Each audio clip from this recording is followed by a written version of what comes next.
अस्सलामुअलैकुम दोस्तों, आप देख रहे हैं यूट्यूब चैनल और मैं हूं अंसर सियाल। दोस्तों, पाकिस्तान के सियासी मंजरनामे से काफ़ी अहम खबरें हैं। मामलात काफ़ी संजीदा हो चुके हैं।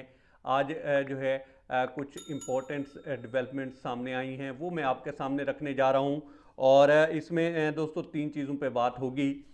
एक तो बात होगी मौलाना फजल रहमान की, जिन्होंने अब जो है 23 मार्च को लॉन्ग मार्च का ऐलान कर दिया है। और ये अचानक सूरत हाल तहरीक अदम एतमाद से लॉन्ग मार्च की तरफ क्यों आई है, इस पे बात होगी। दूसरे नंबर पे दोस्तों बात होगी कि तहरीक अदम एतमाद अगर कामयाब हो जाती है तो फिर कुछ लोगों को नवाजा जाएगा, कुछ लोगों को गिफ्ट दिए जाएंगे ख़ास किस्म के। और कहा यह जा रहा है कि उसमें रिहाम खान साहबा भी शामिल हैं, जिनको JUIF एक ख़ास गिफ्ट देने जा रही है। इस पे बात होगी। और तीसरे नंबर पे दोस्तों बात होगी इमरान खान साहब के प्लान की, और ताकतवर हलकों की भी बात होगी कि वो किस तरफ जो है जाएंगे या किसकी सपोर्ट करेंगे, करेंगे भी कि नहीं करेंगे। और साथ साथ कुछ ताकतवर ममालिक जो कि दोस्त भी हैं, उनका भी नाम आ रहा है कि वो भी बैकडोर पे कुछ रोल प्ले कर रहे हैं। अब वो कौन से हैं और किस किस्म की खबरें उनकी तरफ से आ रही हैं, इस पर भी बात होगी। आपने हमारे साथ रहना है। चलते चलते इस चैनल को भी सब्सक्राइब कर दीजिएगा, और अगर आप बेहतर समझें तो इस वीडियो को भी लाइक कर दीजिएगा। दोस्तों, शुरू कर लेते हैं मौलाना साहब के लॉन्ग मार्च के हवाले से खबर से। दोस्तों, कहा यह जा रहा था कि अभी जो है इंतज़ार किया जाएगा लॉन्ग मार्च के हवाले से, और तहरीक अदम एतमाद की कामयाबी या नाकामी के बाद ये देखा जाएगा कि लॉन्ग मार्च होना है या नहीं होना। लेकिन कल जब से इमरान खान साहब ने जो है ऐलान किया है अपना जो 27 मार्च का डी चौक का जलसा है उसका, तो उसके बाद अचानक जो है मौलाना फजल रहमान साहब ने भी ऐलान कर दिया है कि 23 मार्च को वो लॉन्ग मार्च स्टार्ट कर रहे हैं। और उनकी जो आखिरी तारीख है वो अभी तक नहीं बताई गई, लेकिन ज़्यादातर यही कहा जा रहा है कि वो तब तक चलेगा जब तक तहरीक अदम एतमाद का कोई फ़ैसला नहीं हो जाता। अब ये ऐसा कर क्यों रहे हैं? देखें, दो चीज़ें हैं। एक तो ये है कि उनको ये लगा है कि जिस तरह से इमरान खान साहब अपना जो जलसा कर रहे हैं और इससे शायद वो किसी को मैसेज देने की कोशिश कर रहे हैं, तो जवाब में हम भी ये करते हैं। और इसमें ज़्यादातर लोग जो इस्तेमाल होंगे दोस्तों, वो बच्चे ही होंगे। आप भी जानते हैं कि मदरसों के बच्चे होंगे।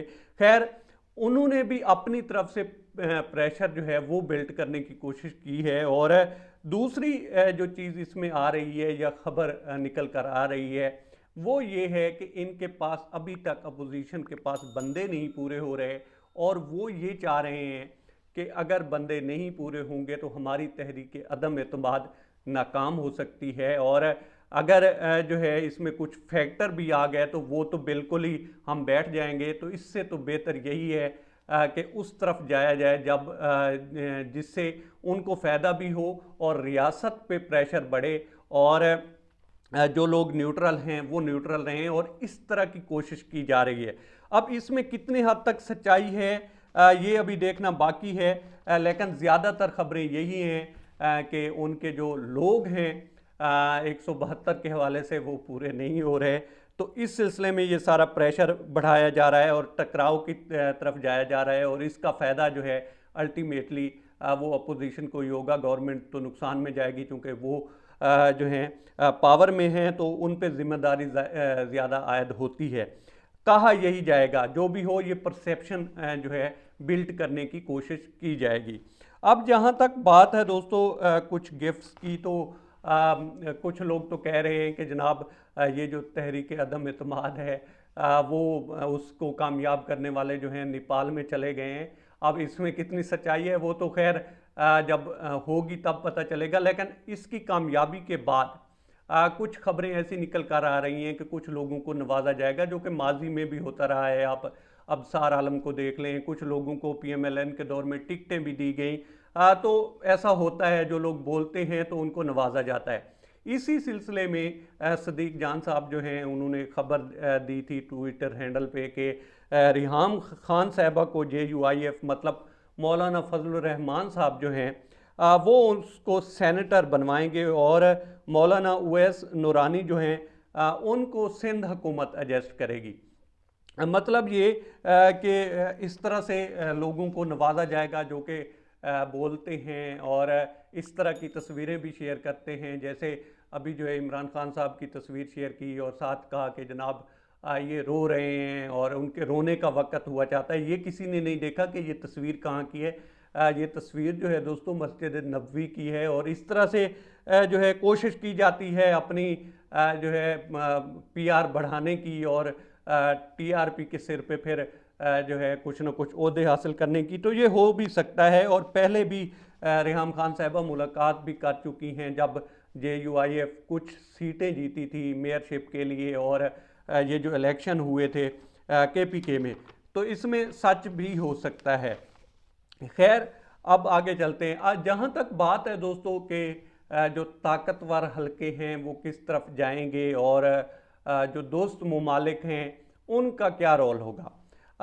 जो ताकतवर हलके हैं दोस्तों उनका अभी तक तो यही कहा जा रहा है कि वो न्यूट्रल हैं और कुछ और भी बातें हो रही हैं। बहरहाल जो दोस्त ममालिक हैं उनमें से दो जो दोस्त ममालिक हैं दोस्तों उनका नाम लिया जा रहा है और वो अपने कंसर्न शो कर रहे हैं पाकिस्तान की मौजूदा सियासी सूरत हाल के हवाले से। अब इसमें जो है समी इब्राहिम साहब ने तो सऊदी अरेबिया का नाम लिया और चाइनीज़ एम्बेसी के लोग भी जो है कहते हैं कि मिले हैं काफली को और उन्होंने अपने कंसर्न शो किए हैं पाकिस्तान की मौजूदा सियासी सूरत हाल के हवाले से। इन दोनों ममालिक का दोस्तों अहम रोल होगा अगर वो एक्टिव होते हैं और अगर वो रेलिवेंट होते हैं इस मौजूदा सूरत हाल को देखते हुए तो। और ऐसा हो भी सकता है क्योंकि हर मुश्किल वक्त में जो है ख़ास तौर पर सऊदीया ने और चाइना ने मदद की है और चाइना जो है इस खित्ते का बहुत बड़ा खिलाड़ी है। अब वो किसको या किस तरह से ये पूरी जो सिचुएशन है इसको डिफ्यूज़ करने की कोशिश करते हैं ये देखना बाकी है। लेकिन इसमें कहा यह जा रहा है कि जो ताकतवर हलके हैं उनका रोल जो है बहुत अहम होगा। अब जहाँ तक उनकी बात है तो कहा तो यही जा रहा है और वो भी कह रहे हैं मेजर जनरल बाबर इफ्तिखार साहब ने भी कहा कि हमें इस चीज़ में ना घसीटा जाए और हम न्यूट्रल रहना चाहते हैं। लेकिन इसमें जो है अल्टीमेटली कुछ हो या ना हो, कुछ सच हो या झूठ हो, बहरहाल जिस तरफ भी जो है जीतेगी, जो भी तरफ साइड जीतेगी, ये खुशकिस्मती कह लें या बदकिस्मती कह लें, इसका सेहरा जो है चाहते हुए या ना चाहते हुए इस्टेब्लिशमेंट पर ही जाएगा, भले ही वो न्यूट्रल क्यों ना हो। ये हमारा जो है एक यहाँ पे वतीरा बन गया है, अच्छा समझ लें या बुरा समझ लें, तो ये इमेज उन्हीं की ही तरफ जाएगा। जहाँ तक बात है इमरान खान साहब के प्लान्स की, तो उन्होंने अभी तक तो सबको जो है चकरा कर रखा हुआ है। ख़ास तौर पर जब से उन्होंने अपने ये जो अपने जलसे का ऐलान किया है 27 मार्च के का, तो उसके बाद प्रेशर बहुत ज़्यादा बिल्टअप हो चुका है क्योंकि जो इमरान खान साहब हैं उनके पास स्ट्रीट पावर इतनी है कि जो बाकी पार्टियों के पास नहीं है और वो मामलात काफ़ी ट्रिकी हो सकते हैं।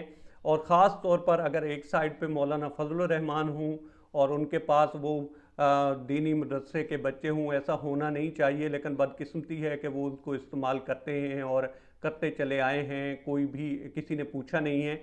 और दूसरी तरफ अगर इमरान खान साहब के लोग हों तो ये मामलात काफ़ी जो है संजीदा भी हो सकते हैं। बहरहाल अब तक इतना ही। आप दोस्तों से रिक्वेस्ट है कि आप हमारे चैनल का विज़िट करें और अगर आपको हमारे चैनल का कंटेंट पसंद आए तो इसे सब्सक्राइब करें।